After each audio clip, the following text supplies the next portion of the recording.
I am going to continue on here. I'm trying to get settled in with this recording and still fumbling around with things. But let's start with this. This is Google My Business course. This is day 1, lesson 1. And I want to talk to you a bit about why I am doing this. Why am I teaching this class? Too many of my local businesses, some of my clients, and just people around me that I know that are not fully taking advantage of the free service Google provides with their business listening.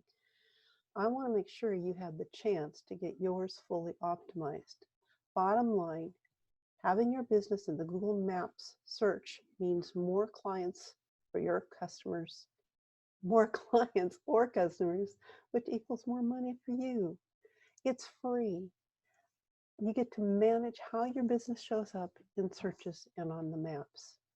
So with this service, it's important to take care of some details. So we're going to show you how to do that.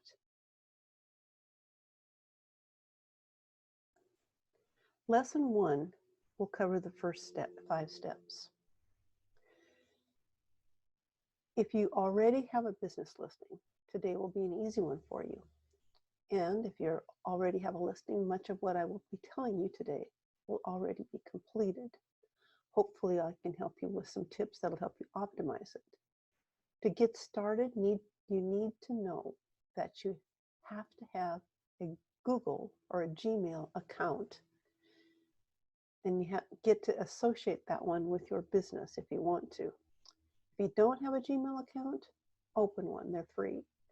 And you'll need to know your password as you log into your Gmail or your Google account. A frequent question I get is, I have a totally online business. Can I still do this? Yes, that's what my business looks like. And it's important that you do because you'll get ranked with the others that are also doing the same type of work as you. So let's take a look at this. So you're going to open a Google My Business account. If you have a listing already, make sure you've claimed it and verified it.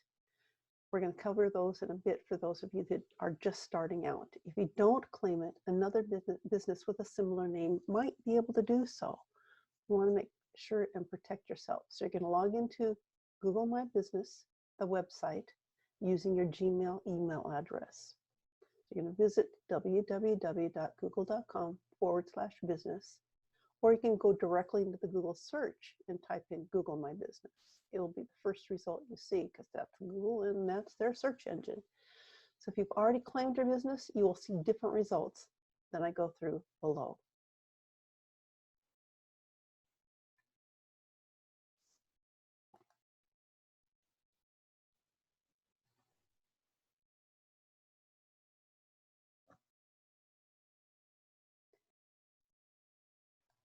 Okay, this is fascinating because when I went in and looked, Google has changed what the page looks like. When I logged into the account, it was totally skipped the green button. But sometimes you'll find a green button. So we'll click the green start button on the page, or the manage button, it's a blue one, or add your business name to the Google link. So click the add your business link. If you're not already signed into Gmail, you'll be prompted to sign in. And you'll need to know your password. Be sure you're signed into the same Gmail account you want to associate with your business. So this is what it looked like when I first logged in. It was the click blue manage your business button, manage now. So next, they're going to ask you to enter the name of your company or business. Once you're logged in, if you haven't previously set up a listing in the past, it's going to ask you to enter the name of your business. If someone, maybe you, has already listed your company on Google, which does happen, then you will see your listing come up. Your name with possibly a previous address you had for it or an address. Another business could have the same name as yours with a different address. I noticed when I looked up Loving Marketing, there were several people that have named their business Loving Marketing. How dare they? So, and then, or it could be there and the listing is not complete and Google will ask if you are the owner. So they'll ask you to verify things and we'll get to that. Now, if your company doesn't appear, click the next text under the business name it says add your business to Google or create a business with this name link. Click next. So here's an example of what that looks like. So you've entered the name of your business. I'm doing the new one because I'm revising my business. So I'm doing WordPress Website Manager. And there's nothing that popped up underneath it. So the next question is, can't find your business? Then add your business to Google. So we're going to take that step. So in step 4, it says enter the address of your business and then choose and select the type of business. So this one proved to be tricky for me because I'm a service business in a rural area with a post office box. I'm not limited to working locally, though a lot of my clients are nearby. Google's terms of service need a street address. So I'm in the process of getting a real address, as Google's not the only one who wants it. And that will be more than a post office box. But I can't put a mailbox out there, so I'm thinking of looking at, there's a couple that offer business for very inexpensive. It's important to know that if you do not serve customers at your business address, don't enter an address under the Info tab on Google My Business. The business field can stay blank at this point. In this section, you also check off if you are one of 3 kinds of businesses: a brick and mortar, where the customers come to you, you have a building with a name on the front of it; a service-oriented business that where you travel to, clients are like a plumber. This type of address is allowed to hide their address, but they still have to have one. Or you can be a brand with many national or international locations, or just many locations in one city. So those are options. Got a little bit of noise going on in the background. I hope you can hear me. But if you are a brick and mortar building, you can drag and drop that little red location marker. And you can't do it on this page, as I found out, but you can do it as we get to one of the next pages. If you're a service business where you visit the locations to serve your customer, like plumbers, you can select the area range you serve. So you can collect like a state, you can collect the city range or several cities, places that you prefer to go do servicing, driving distance perhaps.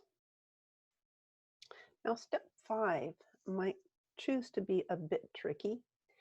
You get to select the closest category for your business. Not all categories show up when you do type in, start seeking for or choosing a category. Pick the closest one. When you insert your categories on Google My Business, you'll have the opportunity to indicate both a primary and secondary category. But note, if your primary reason for setting up a Google My Business listing is so your business will come up in Google's results page when potential customers are searching for the kind of products or services you offer, then getting the step right is a key to make that happen. So select the category that you best fit for this time around. And if you're unsure of what category that is the best category for a company, you can search for the type of business you run in Google. So do your own search and see what categories your competition has already selected. If a competitor is ranking well, check the category that they have chosen so you can compete with some of the traffic that that business is getting. Use the same category. If you spot a majority of people or businesses choosing a particular classification, it's a safe bet that you could select that too. Now you want your unique selling possibility to be your own. You don't want to get too much competition, because you want one of our goals is to hit that top 3 in the business listing. Now that's all we're going to cover for today. It's not very much if you've already got a listing. If you don't have your listing yet, get ready to optimize. You can move ahead. You can go slower. You can review, get things printed off, get caught up. So we're going to move on to day 2 tomorrow, and that's going to get us into more details. We're going to move a little bit slower. Now, do check your email lessons for links to the Facebook group. And the link for the video, these videos can be, the new ones will be coming up daily. Ask your questions in the in the Facebook group, and ask, give your tips, provide your website so we can go check you out as well.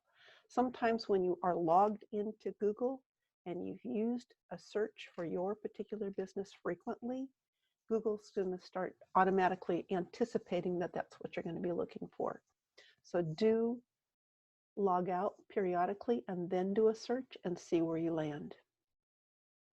And that's it for today. Thank you for attending, and we'll see you tomorrow.